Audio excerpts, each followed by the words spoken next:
Нөгөө талдаа сангийн яамнаас төсвийн тодтгол хийх нөхцөл бүрдээгүй тул батлагдсан төсвийн хүрээнд салбарын яамдууд дотоод зохион байгуулалтаа хийж ажиллах ёстой гэсэн байр суурийг илэрхийлж байна.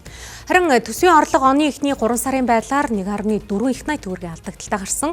Иймээс татварын орлогыг нэмэгдүүлэх зорилгоор өртөө 12,500 аж ахуйн нэгжийн дансыг чөлөөлж үр төлбөрөө 1 сарын дотор барагдуулах хугацаа олгожээ. Гэвч хагас сарын хугацаа өнгөрөхөд төлөвлөсөн орлогын ердөө 1% буюу 38 тэрбум төгрөгийн татварын хүрэл барагдсан байна.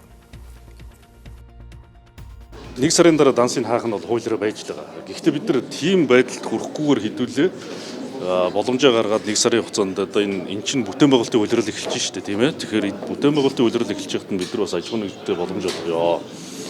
Ингээд сарын хугацаанд дансыг нээж. За өнөөдрийн байдлаар бол тэндээс нөгөө 12,500 аж ахуйн нэгжээс тэдний чинь нийт төлбөрийн хэмжээ бол өөрийн хэмжээ бол 3.8 их найд байсан. За дансыг нээснээр 38 тэрбум төгрөг бол одоо тухайн аж ахуйн нэгжүүдээс татварт орж ирсэн байна.